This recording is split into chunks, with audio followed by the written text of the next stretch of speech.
Debris, litter, residue. Rubbish, refuse, sweeping, scum. All of these words mean essentially the same thing. Trash.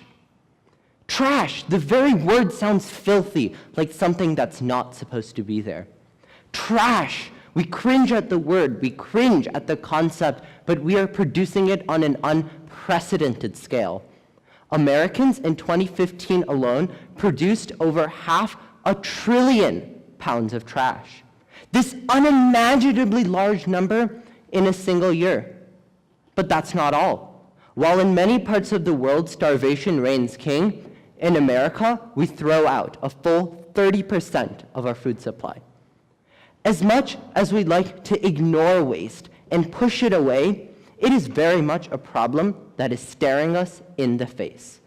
Today, I will prove to you, via the means of the Rotary's 4-way test, that solutions to waste management are solutions worth pursuing.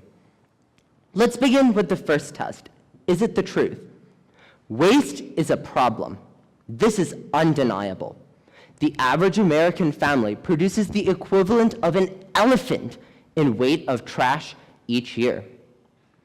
We've all seen pictures of sea turtles ensnared by plastic six-pack rings, or of dolphins and fish struggling against heaps of material made of plastic, glass, nets, and who knows what else.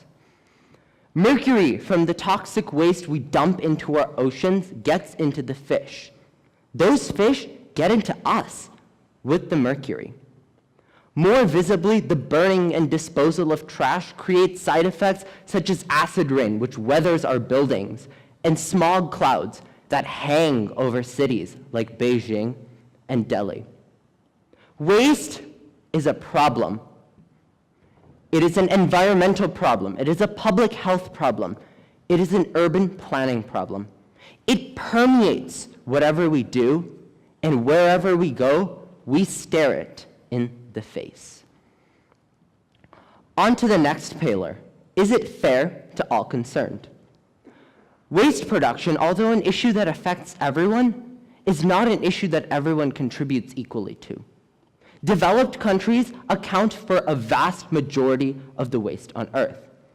Unfortunately, however, the effects of poor waste management are often felt much more acutely by developing countries.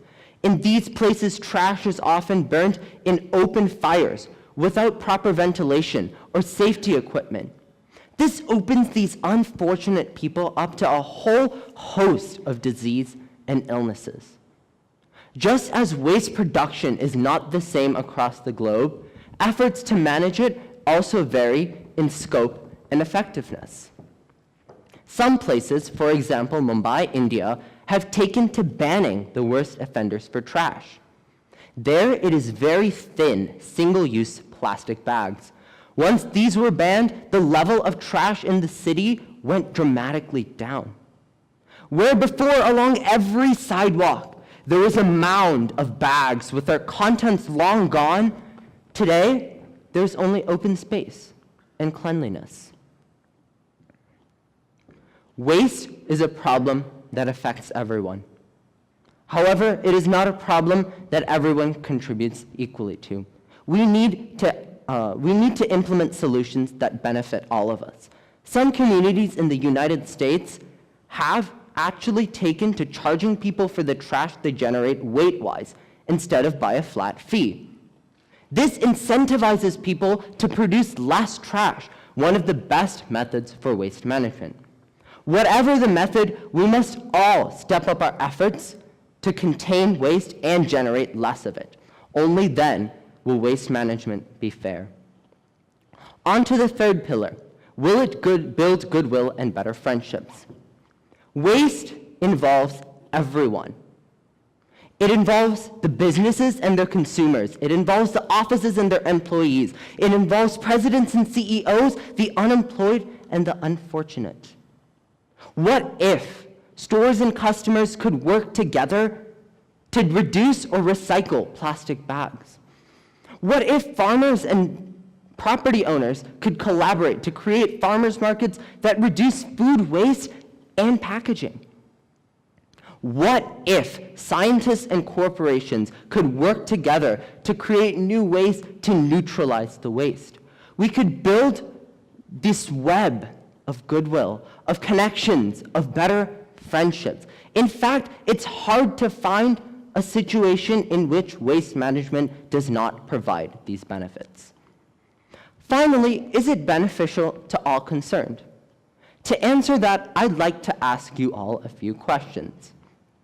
First of all, have you drank tap water in the past several hours? If so, please raise your hand. Thank you.